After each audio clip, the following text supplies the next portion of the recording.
Bienvenidos a otro episodio de Tripas de Gato. Los parques de diversiones son lugares que atraen a las personas para vivir aventuras y experiencias extremas, aunque esto implique arriesgar su vida.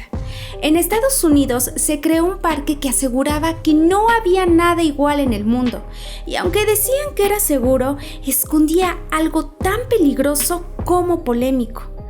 Esta es la historia del Action Park. El contenido de este podcast está basado en investigaciones públicas. Los datos que aquí se presentan pueden ser encontrados en carpetas de investigación o en bibliografía de libre acceso. Nunca se presentarán datos que vulneren a las víctimas.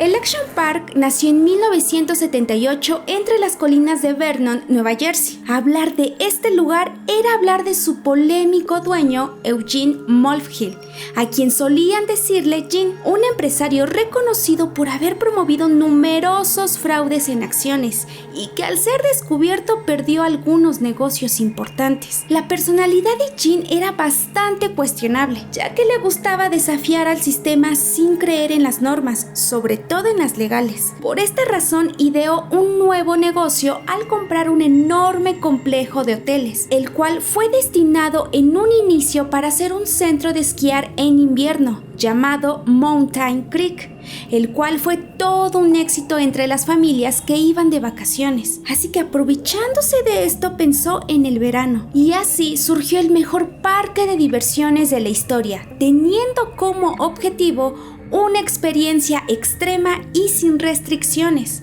el Action Park. No por nada fue conocido polémicamente en el lado oscuro como el parque de diversiones más peligroso en aquella época. Gene con esta idea pretendía revolucionar el mercado porque quería que la gente enfrentara sus miedos, ya que tenía la idea de que todos tenían derecho a divertirse sin límites bajo su propia responsabilidad. Y es que una cosa era entender la esencia de lo extremo como una temática, pero otra cosa era que Gene hablaba literalmente en serio cuando se refería a peligro. Como dije antes, Eugene no se llevaba bien con los reglamentos y papeleos gubernamentales. Era obvio que tampoco quería que quien le construyera fuera alguien políticamente correcto, porque eso sería gastar mucho, ya que entre menos invirtiera, sería muchísimo mejor. Así que optó por constructoras ilegales que accedieron a sus más locas ideas e hizo acuerdos con empresas fantasma de las Islas Caimán. Tanto arquitectos como ingenieros no certificados colaboraron en la creación de las atracciones. Incluso Eugene tomó los planos que Disney y Six Flags habían rechazado por considerarlos peligrosos. Ahora, refiriéndonos específicamente en los juegos, el material utilizado e instalaciones eran de pésima calidad. Los permisos y sellos de seguridad se consiguieron de manera ilegal. El escaso equipo de primeros auxilios y señalamientos de seguridad era algo por lo que nunca se preocupó. Y ni hablar del personal, que no estaba 100% capacitado en caso de riesgo. Todo estaba elaborado para que literalmente fuera una experiencia extrema. Así fue como el parque se dividió en 75 atracciones aéreas, terrestres y principalmente acuáticas, de las cuales 50 tenían que ver con toboganes, además de brindar hospedaje, eventos, carnavales y desfiles. Así fue como finalmente abrió sus puertas a todo tipo de público. La publicidad fue clave para que la gente comprara la idea de que Action Park era un excelente plan si buscabas refrescarte en verano, recalcando que los niños serían quienes más se divertirían, porque según su eslogan, no hay nada en el mundo como Action Park. Y es que el lugar sí contaba con atracciones divertidas, sobre todo las que no tenían que ver con agua, pero nadie imaginaba que tanto la infraestructura de algunos juegos como las irregularidades del parque era algo que escondían bastante bien. Familias completas desfilaron por el parque, que prometía diversión sin límites en un lugar donde además a Eugene se le había ocurrido poner eventos con alcohol, que era vendido bajo el agua a adolescentes y hasta a los propios empleados, sin importar que estuvieran en horas de trabajo.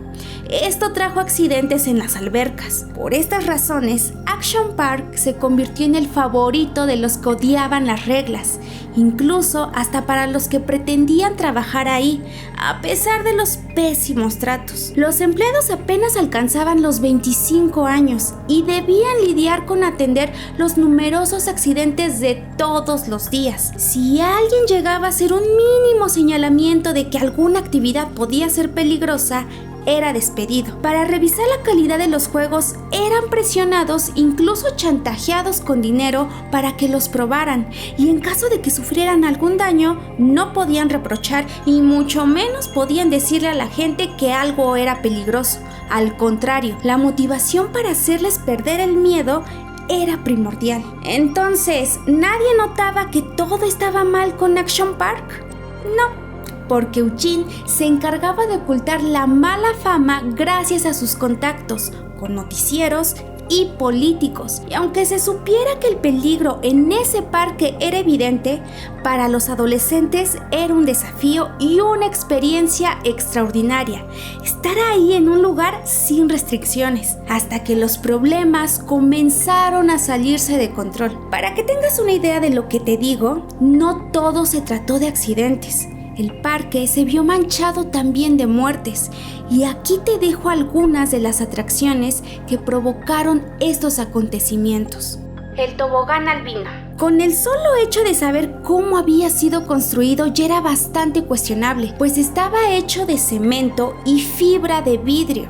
Esta era una actividad terrestre que para usarla debías ponerte dentro de un trineo del cual bajabas por un trayecto empinado, tomando el control con una palanca que no funcionaba y en ocasiones se desprendía. Así que por la velocidad era probable que tuvieras accidentes golpeándote por todos lados e incluso con otras personas, y en el peor de los casos llegando a ser expulsado en el aire golpeándote con el pavimento, ocasionándote lesiones y hasta fracturas, lo cual quedaba registrado en las típicas fotos de los parques de diversiones en las que quedaban plasmados los sangrientos accidentes. Aquí fue donde la primera muerte tuvo lugar en 1980, cuando George, un joven de 19 años que trabajaba ahí, salió disparado del tobogán directo al pavimento, golpeando su cabeza con una roca, ocasionando su muerte. El parque se deslindó de todo, haciendo ver esto como un accidente laboral.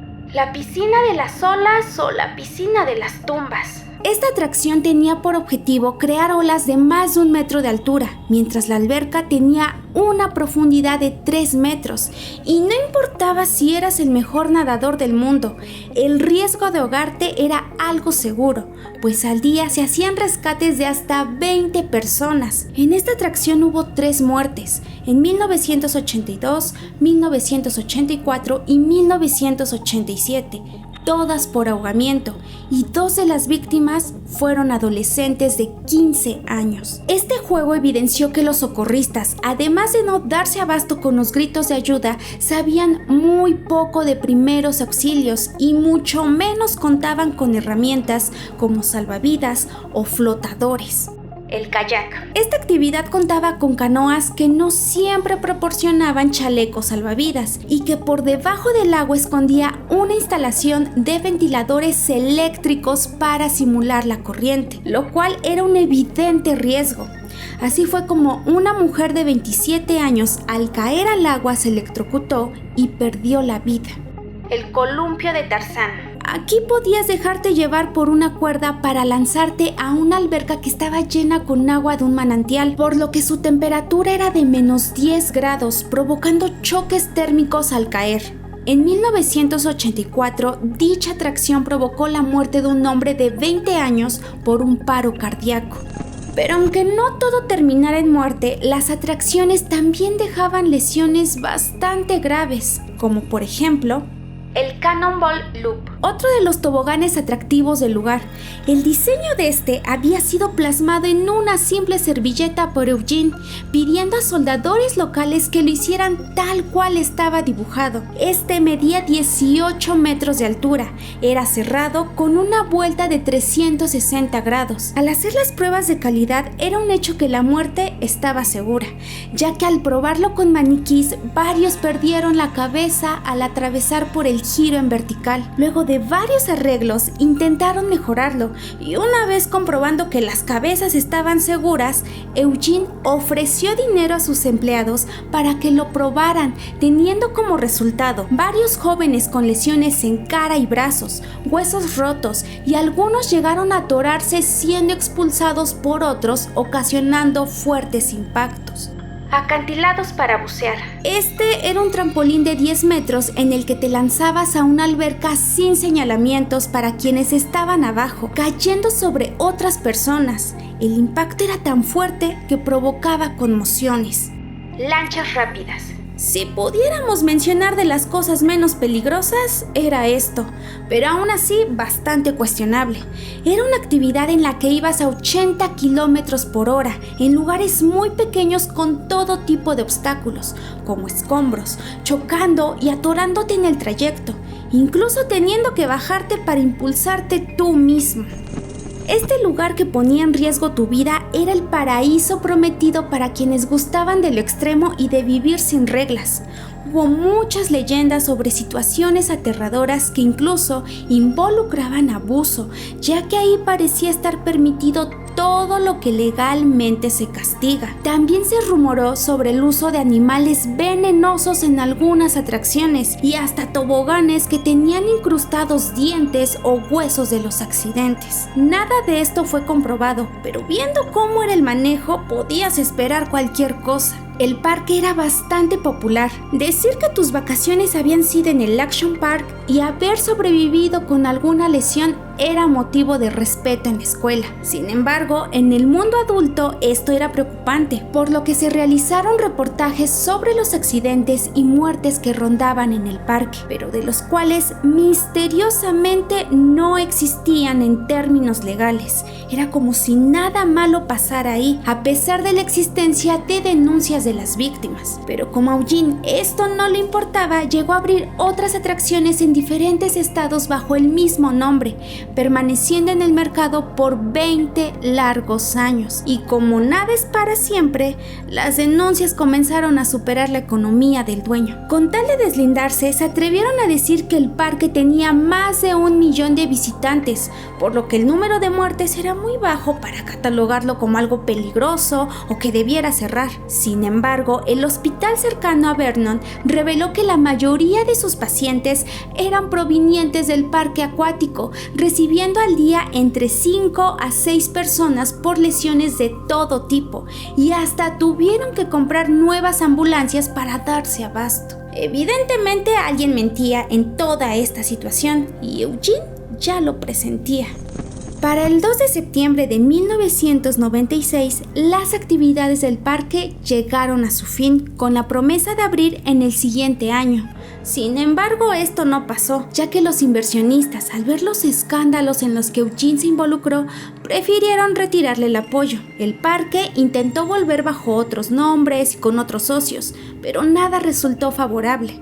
En 2012, Eugene murió y el parque pasó a manos de su hijo Andrew. Para 2014, Action Park volvió al mercado, con nuevas y mejoradas atracciones, pues Andrew se aseguró de que todo estuviera construido bajo protocolos, supervisado por profesionales y priorizando la seguridad de sus visitantes. Pero por el nombre y el sinfín de leyendas a su alrededor, se vio orillado a cambiarlo en 2016 para evitar recuerdos negativos, siendo conocido actualmente como Mountain Creek. Así es, el nombre que en un inicio llevaba. Tras la muerte de Eugene se supo que jamás reconoció las muertes en su parque y mucho menos se arrepintió de poner en riesgo a sus clientes. Al contrario, él creía que su creación era la mejor. De hecho, hay quienes recuerdan positivamente este lugar por haber sido un destino de vacaciones en familia, y otros hasta se sienten orgullosos de llevar alguna cicatriz que comprueba haber pisado ese polémico parque. Algo que sin duda es cuestionable, porque lo que para unos fue una herida irreparable, para otros es un recuerdo feliz. ¿Y tú cómo prefieres la diversión? ¿Algo tranquilo, sin heridas de por medio, o algo extremo que te haga recordar una y otra vez que el riesgo vale la pena? Este fue el caso del polémico Action Park. Y así llegamos al final de otro episodio más de Tripas de Gato. ¿Qué les pareció este capítulo? En lo personal, yo prefiero los parques de atracciones nada más para ver, porque no me gustan los juegos, sean tranquilos o extremos. Tal vez algún día me arriesgue a subirme a alguno, está en mi lista de cosas por hacer, pero sí me dan miedito. A mí me gustaría saber qué es lo que les gusta, si algo más tranquilo, más extremo, o haber vivido la experiencia en este parque. Déjenlo en comentarios. Como pueden notar, es un episodio que se acopla muy bien a esta fecha del Día del Niño, el 30 de abril, que se festeja al menos aquí en México. Y a todos los que son niños porque llevan un niño dentro, feliz día. Y si nos escuchan niños, que yo creo que no, porque pues algunos temas que tocamos son un poco fuertes, feliz día de igual modo. Gracias por ser parte de la familia de Tripitas de Gato. Muchísimas gracias por ver un video más de Tripas de Gato. Gracias a todos por su apoyo, pero sobre todo a nuestros ayudantes del maligno, porque con su apoyo hacen posible todos estos videos. Si tú quieres ser parte de ellos, lo puedes hacer convirtiéndote en miembro del canal, y así tendrás algunos beneficios exclusivos. También nos puedes apoyar suscribiéndote, dejando tu me gusta y activando la campanita para que YouTube te avise siempre que estemos subiendo contenido nuevo. Ya de paso dejas un comentario y nos dices qué opinas de todos nuestros casos. No se olviden de que nos encuentran en todas las redes sociales que se puedan imaginar y subimos contenido distinto en cada una de ellas. Si nos siguen por Instagram, ahí estamos en contacto con ustedes y subimos el día a día de Tripas de Gato, además de que contestamos sus mensajes más rápido, y estamos rumbo a los 4,000 seguidores. Nos ayudarían muchísimo si nos siguen por allá. Y chequen todo lo que hace Tripas de Gato, archivos oscuros y casos de bolsillo, que son historias cortas por si tienen poco tiempo. Y recomendación extra de todos los días, chéquense el BMBR Podcast, un podcast hermanito de Tripas de Gato. Nada más, feliz día del niño, pásenla bien, coman muchos dulces y recuerden ser felices. Sin más que decir, yo soy Beth, y recuerden que lo esencial es invisible a los ojos.